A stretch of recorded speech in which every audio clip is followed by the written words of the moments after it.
It's time to accelerate. Hi, I'm your host, Andy Paul. Join me as I host conversations with the leading experts in sales, marketing, sales automation, sales process, leadership, management, training, coaching, any resource that I believe to help you accelerate the growth of your sales, your business, and most importantly, you. Hello, and welcome to Accelerate. I am joined today by Suzanne Paling. She's principal at Sales Management Services. She's a sales management consultant to small business leaders and author of an award-winning book, The Sales Leader Problem Solver, which is the winner of the USA Book News Award in the business/sales category for 2016. Congratulations, Suzanne, excuse me. I said Suzanne. That's my daughter's name. I'll have to watch that throughout the show. So, Suzanne, welcome to Accelerate. Thank you very much, Andy. So, take a minute, fill out that bare bones introduction. How'd you get your start in sales, for instance? I'm a career salesperson and sales manager, and I began my sales career as a field rep covering New England for consumer products companies, and then moved into professional publishing, where I sold for a period of time and then became a sales manager. So I've just always been in sales or sales management right out of college. And 20 years ago, I started my business, Sales Management Services, provide sales management advice and assistance to companies looking to increase revenue by improving their sales organization's performance. Great. I've done a lot of that same work too. So we're like, colleagues in that regard. So wanted to sort of lead off talking about your book you've written, the Sales Leader's Problem Solver. And we had talked before we came on the air about it. A lot of real world problems that you identify in there. So what that need to be solved by sales managers? What was the impetus to write the book? I took a look at the 15 most common problems that my clients were facing, such as the rep that won't prospect for new business, or the rep that spends too much time on social media. And I walk sales leaders through the process of solving the problem. I show them how to clarify the problem, get the facts, create a plan, strategize with their direct supervisor, and then meet with the sales rep. So were there no other books that sort of address this? I haven't seen a book quite like it on the market that goes problem by problem and looks at each problem individually and walks the sales leader through a way to solve the issue. Yeah, one of the things I really enjoyed about it that I'd mentioned before is that when you identify the 15 problems, they may be considered by some to be sort of prosaic, but the fact is this is the real world problems. If you say, day to day as a sales manager, what are the things that you're facing most frequently? The ones that you talk about are fairly common. So I wanted to go through a couple of them more in depth because I thought the solutions were kind of interesting and we could have a little good discussion about it. So the first one that I wanted to talk about was the problem you called the inconsistent sales rep. Yes. So in this, you give an example of Stan, who's sort of maybe on balance is somebody that hits quota on the year, but doesn't do it on a consistent basis throughout the year. Sort of is up and down from month to month. So let me start there, and because I know a lot of people would listen to that and say, okay, well, Stan hits his number for the year. Why is this a problem? Why is it an issue if he doesn't necessarily make it, let's say 6 months out of the year he makes quota and 6 months he doesn't, but on the balance for the year, he's making quota for the year. So why is that a problem for sales managers? It's a problem for a couple of reasons. At year end, someone like Stan might make their number, but typically they just make it. And is that a problem? It's a problem because the sales leader can't really count on them ever. They're either the big hero or they're the goat. And this leads to a lot of inconsistency month by month and quarter by quarter. So where this rep Stan may come in for the year, he misses probably several quarters worth of business. This might cost people bonuses and the group and possibly even the sales leader. It also sets a tone for the rest of the sales staff. When this happens constantly, the sales staff understands that it's okay. You can be really wild, really up and down with your sales. As long as you make it at the end of the year, everything's all right. And it really isn't. And that's not how most sales leaders want their sales organization to be run. Yeah, well, I sort of curious because I was thinking about it as well. Is if you look at your sales team, let's say you've got 5 or 10 reps, you're a small company.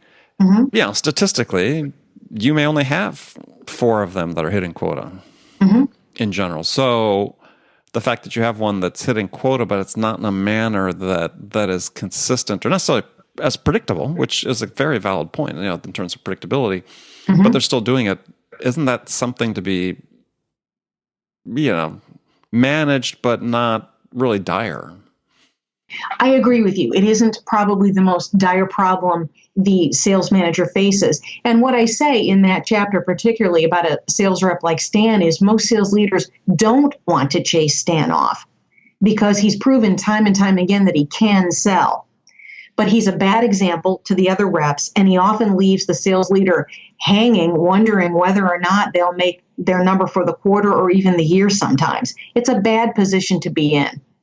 And I try to walk the sales leader through the steps towards talking to Stan, getting him to recognize the issue, and working to make it better. Not perfect, but better. And I say in the book, a rep like Stan will always be slightly up and down. There won't be anything you can do to make it perfect, but you can try to improve the situation.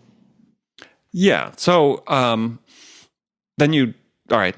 So let's go through your process first. Then I want to come back. I have a couple more questions about that I'm curious about. But so you sort of talked about this before. One is you have a sort of standard process, which I think is really good for sales managers to have developed a process for how they address problems. And you talked about summarizing the problem, analyzing patterns. So why don't you step people through that so they understand as a manager how you start addressing the problems you find? Sure. The first step is to clarify the problem. With a rep like Stan, you have to understand exactly what you're dealing with because you want to zero in on it. There may be a number of things you don't like about him in terms of his abilities as a rep, but you need to figure out what is that one problem where you want to focus your efforts and figure out what that is. And the next thing you want to do is gather data on it. And so assemble the data that shows you exactly what is happening with Stan. And when I suggest this to my clients, they always say to me, I know the numbers backwards and forwards. I don't need any help. I know the numbers. And what I encourage them to do is look at the numbers in a different way, spin them, talk to other people, ask them what kind of reports they run, and get a full look at what's happening. All the time, people say to me, when they look at different reports and spin the data a little bit differently, they'll say to me, I had no idea, or I really never knew, or this came as a big surprise to me. So after you've run the data, I tell people to pretend there are no office politics, pretend you can do whatever you want, and solve the problem for yourself. What would you do if no one could tell you no? How would you go about solving this problem? And then go through the process of writing it down. Use some of the facts and figures that you've put together and create a supporting report for how you would go about solving the problem. And then bring it to your direct supervisor. Or if you're the CEO, owner of the company, perhaps bring it to a round table or a board of directors and say, this is our problem, and this is how I recommend solving it. What I also tell people to look out for is being too protective of the report. They've put a lot of time and effort into creating it. They're nervous about approaching a supervisor about it. They get closer to it than they think. And be prepared to compromise a little bit. Okay. What I often find is the CEO, the business owner, the president is 1 or 2 levels above the sales leader and sees things from a different vantage point. And they might have some suggestions and some good ideas that you haven't even thought of. Yeah, I think oftentimes in terms of... Yeah. I keep hitting my microphone. Sorry. It's times in terms of, corporate culture and how they treat people and how they want people to be treated that, it's really important to get a different perspective from your own as a sales manager. They often have some very good ideas. And together, work out a solution that both parties can get excited about, that both parties can feel that is acceptable to both of them. And then go about the process of speaking to the rep at that point and not before. Okay. So one of the questions I had is back on sort of the inconsistency is you talk about if reps sort of deviate between achieving their monthly goal and missing their monthly goal, and you said without consequences. So I sort of curious about that. So what consequences do you think there should be for somebody that on balance is making it, but is not doing it perhaps in the way the manager would like to see in terms of a more predictable month-to-month achievement? So it depends on the length of the sales cycle. Not all companies are the same, but I suggest that you say to them, if you go 2 months in a row without making quota, or you're not at the group average, you will be put on probation. So even if there's somebody that maybe been there for a company for 5 years and they've always made quota in the end, but they're not consistent doing it. They're not consistent, and you also have to look at the fact that they might make quota in the end, but the other people in the group might be ahead of quota by 20, 30, or 40%. So in the end, with the big dips that this person takes, might they be costing you money and themselves money and commission as well? Well, I guess it depends how your commission plan is structured, right? I mean, if it's not done on a percent of annual achievement, but it's done on a monthly basis, I guess, they could be costing themselves money. Yeah, and the company. And again, the bad example, which really comes home. Salespeople tend to imitate each other. And when they see a rep who goes on this roller coaster ride without any consequences, they interpret that as perfectly reasonable behavior. But isn't one of the more common problems, though, that certainly I see is when I work with companies, is that it's not that people are emulating the inconsistent rep, is that, as we sort of mentioned before, is that you take the standard Pareto distribution of any sales forces, you're going to have probably a majority that aren't making quota. So you see this, I'm sure, all the time, is there's lots of people that are on staff that are well past their expiration date. So those are more the bad example, though, right? I mean, to me, when I was trying to reading sort of through this and saying, okay, let's prioritize. I'd really prioritize that mediocre sales rep, which is another chapter you have about how to deal with those that just aren't good. And they can sometimes just make or just miss quota too. For the reps that are consistently not achieving quota, I think that's a different problem, and Andy, sometimes easier to solve. Most companies have some kind of policies and procedures for putting people on warning when they aren't making quota. The problems I tend to look at are the trickier ones, where you want to save this rep, but they're causing harm. In the case of the inconsistent rep or the mediocre rep, there are problems with having a rep like that on the staff. Well, I think that just for last point on that one, then we're going to move on to another one, is so quantify, if you can, what the harm is that you think the inconsistency is creating for the company, and setting aside the fact that there may be seasonal bonuses, plans, or things like that for managers. But in terms of the business and the company itself, in your mind, what is quantify that harm that happens when through an inconsistent rep? The sales leader is always panicked about whether or not they're going to hit their number, and often or sometimes hitting their number depends on this up and down rep coming through. It sets a precedence for the other reps because they do watch and emulate each other. And though they might make quota in the end, they may be missing a lot of additional revenue through their dips.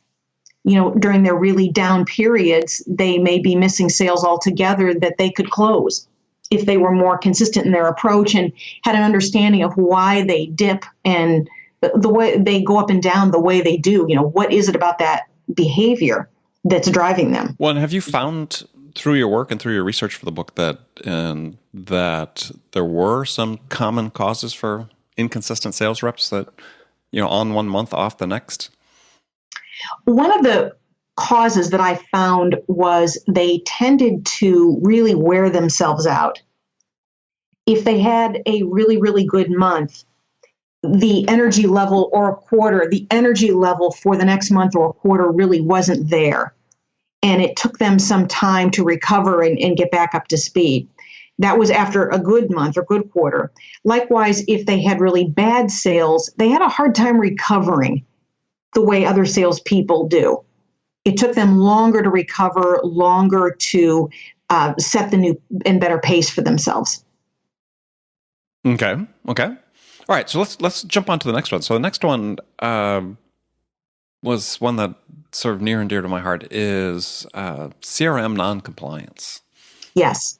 Now, again, I think people may scanning the title of, or chapter list may say, but this is a real problem. It is a real problem. And it's widespread. So why do you think these days, after, we look at CRM has been around for 20, 30 years now. It's certainly in its more current iteration, certainly the last 10, 15, pretty widespread. Why is compliance still such an issue? If you put notes into the CRM system, you are held accountable to those notes. If you leave sort of a less specific trail, you're not held as accountable, or it seems more mysterious, or the notes are hard to interpret. Likewise, with a sales forecast or a pipeline, the less information you put in there, the less you can be questioned. So people just, and I think this is a point for managers that are listening to the show to understand, is that reps, one of the issues is reps, they don't want anybody to see the sausage being made. That's correct. They don't want the accountability. So it's always sort of ironic, right? Because the reason that people get into sales in the first place compared to working a standard sort of 9-to-5 desk job is that they are accountable for exactly what they're doing, right? That their ability to earn, right? I'm attracted to sales because I can earn more money, or I know that my success is based directly on what I do and the effort I put into it, as opposed to, and it's very clear what I did, as opposed to, working, I said, a traditional desk job where it's, my contribution, I'm part of a team, maybe my specific contribution can't be measured the same way. So that's one of the appeals of sales. But on the other hand is then they don't want to be accountable for the details, as you said. They don't. And likewise, if you have to fill out whether you won or lost the sale, it begs the question, well, if you lost, why? And that's another detail they like to keep kind of murky. Well, we lost to so-and-so, or, they decided to stay with the status quo, what they currently use. Well, that may or may not be true. They don't want to put a lot of detail in about the loss of the sale. So it seems like sort of the flip side to the not wanting to be held accountable is, and maybe phrased a little bit differently for many sales professionals, is that they see the CRM system as just sort of a instrument of command and control by management. It's another way to spy on me, another way to criticize me, another way to hold me accountable when I'm not always responsible for all the problems and all the issues that go on. Right. So if one of the issues, sort of driving issues, I believe it is, in CRM non-compliance and reps not using it fully, not entering in their call notes and call records, so on, is that they don't see what's in it for them. Right. I mean, similar to prospects, right? And prospects never going to buy something from you if they don't see what's in it for them. So what should managers be doing in order to make the reps understand that what's in it for them and the value to them of making sure they're using the CRM system the way that you've intended it to be used? It's a good question. A lot of times in each chapter in the book, I talk about how the problem gets started to begin with. And especially in the case of CRM non-compliance, a lot of that starts in the hiring phases. And what I recommend is that sales leaders ask a lot of questions during the interview process about the rep's current CRM usage and how they view CRM, and that they have policy and procedures set up about compliance to CRM that the rep understands before coming on board. I also recommend that different people throughout the company speak to the reps about how they might use CRM and some of the information within and how valuable it is to them. I suggest that sales leaders, company leaders always have the CRM open and use it when they're speaking to the rep, and whether it be on Skype, face-to-face, what have you. So they're always looking at it, using the information, utilizing it. And last but not least, calling the rep on it right away. You didn't put the notes in for XYZ company. Where are they? You have to be diligent, and you have to remind them right away to put those in. Those notes are important to me, the marketing director, the product manager, the CFO. We need to see those notes. Yeah, well, I think, and that's, yeah, okay, several things in there we'll unpack and get to, because I think good points. I mean, I think first and foremost is that, there's one thing with, and it's an evolution. Sorry to sort of stumble over my sentence there, but, it's an evolution of how we're reviewing CRM is that, and sales in general, is that reps have to understand that account information doesn't belong to them. Where reps and sales professionals are pretty portable in terms of their ability to change between companies.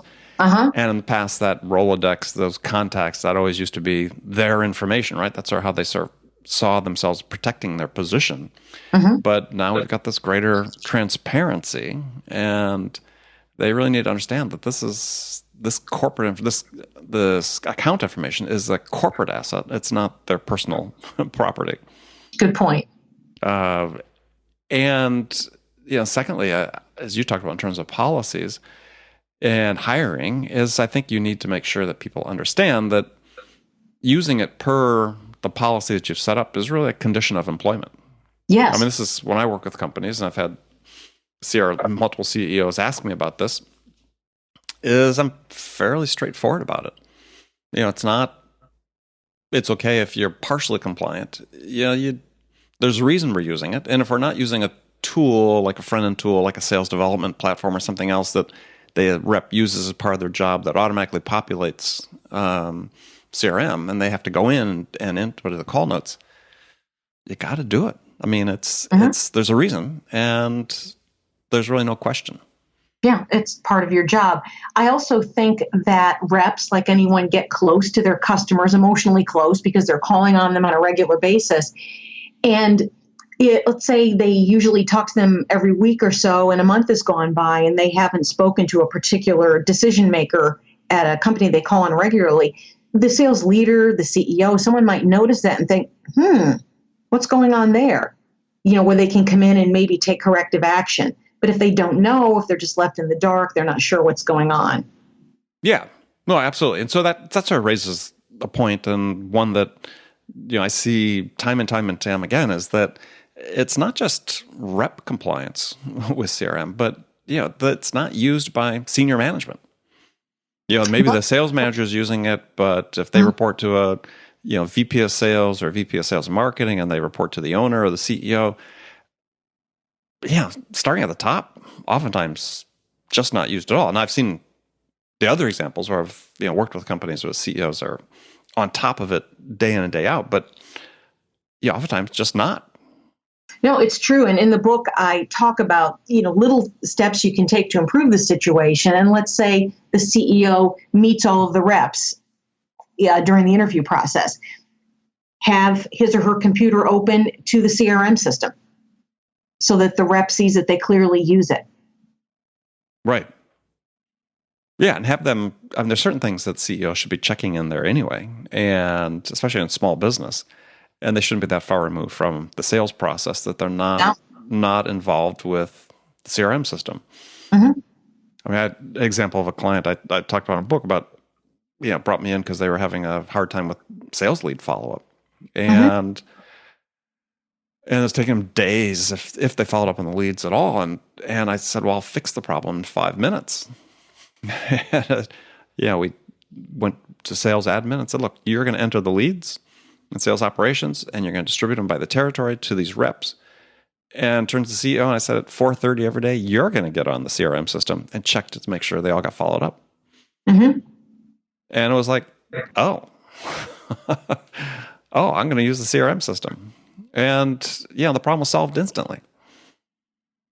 I agree. And in the book, I say, if the marketing manager needs some information that isn't in there and needs it from one of the reps, have the marketing manager call them directly once in a while. Imagine the impact that makes. Sure. Well, especially in a smaller company, if they're selling, something that's relatively high value. Yeah, I worked with one client that small company, what they sold was, average maybe $35,000 per sale. Well, that's not insignificant. People want to know what's happening on those deals, and you can't help the rep if you can't understand and you don't have the background of what's really going on. So I thought, interesting point you made is, so a key thing that is not usually done in companies is they don't define what needs to be entered and how it needs to be entered. Correct. So spend a minute on that. One of the things I talk about is that one person's note is not another person's note. If I leave in the notes section, left voicemail, we'll call back in a few days, maybe to me, I've said all I had to say. Whereas another person might say, I left a voicemail message. It's the third one I've left in 2 weeks. I'm having trouble getting a hold of this decision maker, and I'm not sure what the problem is. Those are two entirely different notes. And so what I suggest that people do is work with the one or two people that leave the best notes in the CRM system, and take some of their notes and put them into your training manual, policies and procedures manual, and show people what you mean by what a good note is. I also say that inside sales reps generally tend to leave better notes than outside sales reps. And so if you've got someone who's really particularly good at it, utilize their notes and give it as an example to others. Yeah, well, I think that's a great idea. Is just don't assume that people know what you're talking about when you say, "Hey, leave a note, record the call, tell what happened." Yeah, unless you're really specific as a manager, and this is not assuming that your sales professionals are dumb. It's just they don't know.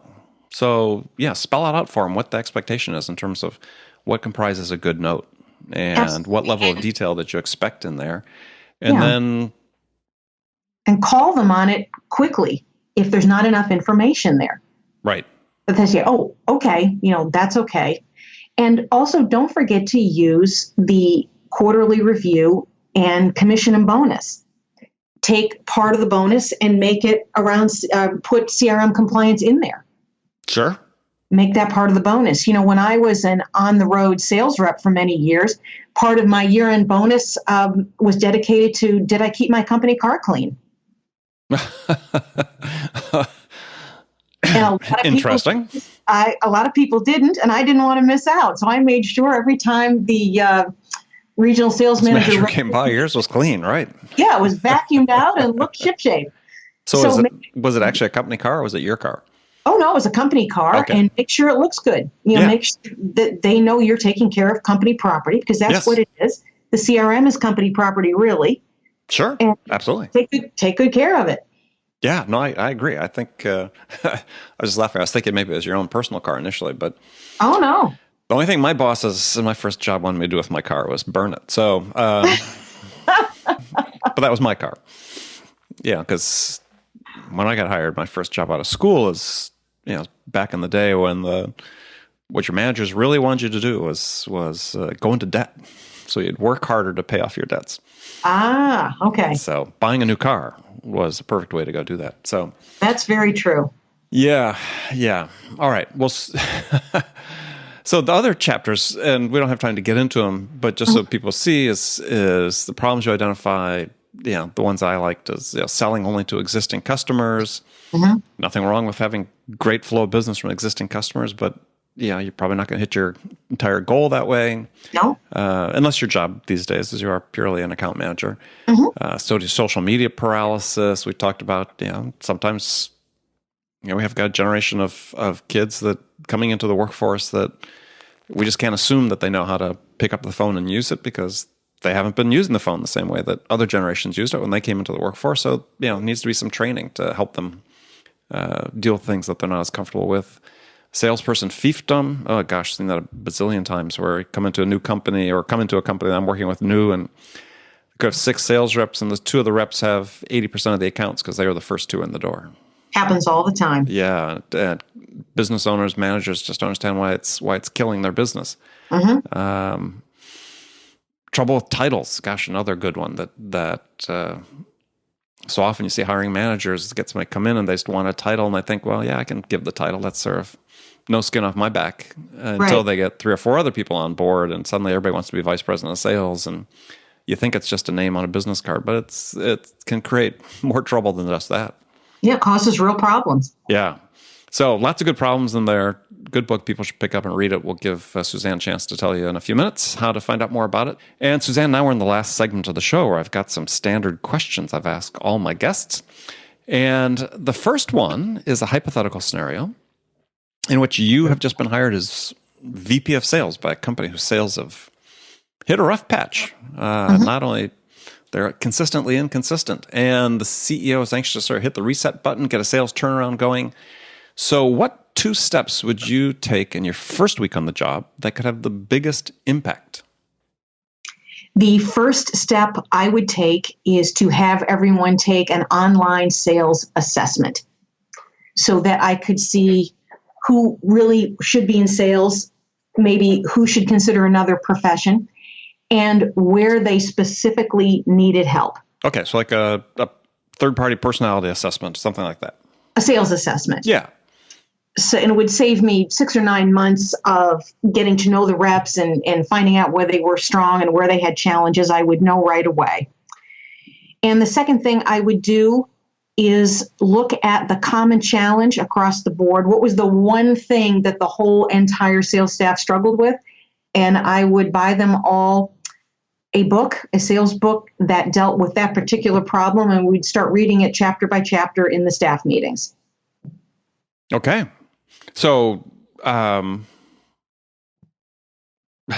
you say not too literal, actually reading, you'd be discussing in the staff meeting, or you actually read discussing it? Reading it beforehand and then discussing it in the staff meeting. Okay, so here's an interesting question about that. This is one I've asked several other guests who have said something similar. So would you give them time during the business day to read the book?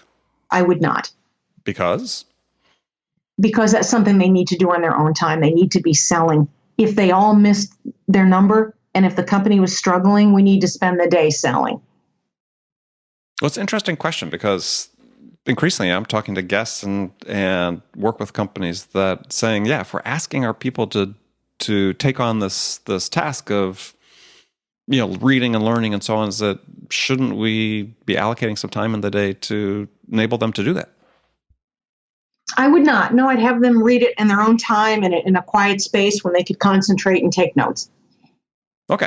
All right. So let me move on then to some rapid fire questions. You can give me 1-word answers or elaborate if you wish. So when you, Suzanne, are out selling your services, what's your most powerful sales attribute? Genuine experience. I have a consulting practice around sales management, but I actually was a sales manager. And so I talk about my real world experience. Okay. So who's your sales role model? I would say Linda Richardson. She wrote the book, Stop Telling, Start Selling. Mm-hmm. Mm-hmm. And for me as a young woman, knowing that there was a woman out there who was successful enough in the profession to write a book was very inspiring to me. Okay. Yeah, great role model. What's, other than your own, what's one book you'd recommend every salesperson read? Salesperson or sales manager? Sales manager. Sorry. Proactive Sales Management by Skip Miller. Okay. Great book. He's been a guest on the show as well. Okay. And so last question for you today is, what music is on your playlist? Gosh. I listen to a lot of Melissa Etheridge, Fleetwood Mac, Neil Young, that kind of music. Good. Nice, solid 70s and 80s stuff. Mm-hmm. Excellent. Okay. Perfect. Well, Suzanne, thanks for being on the show. Tell folks how they can find out more about you. You can go to my website, www.salesmanagementservices.com. And of course, I'm on LinkedIn and Twitter. Okay, excellent. Well, again, thank you for being on the show. And friends, thank you for spending time with us today. Remember to make it part of your day every day to deliberately learn something new to help you accelerate your success. An easy way to do that is join my conversations with top business experts like my guest today, Suzanne Paling, who shared her expertise about how to accelerate the growth of your business. And if you enjoy Accelerate and the value we're delivering, then please take a quick minute right now to leave your feedback about this podcast on iTunes, Stitcher, or wherever you listen. It would be very much appreciated. So thanks again for joining me. And until next time, this is Andy Paul. Good selling, everyone. Thanks for listening to the show. If you like what you heard and want to make sure you don't miss any upcoming episodes, please subscribe to this podcast on iTunes or Stitcher.com. For more information about today's guest, visit my website at andypaul.com.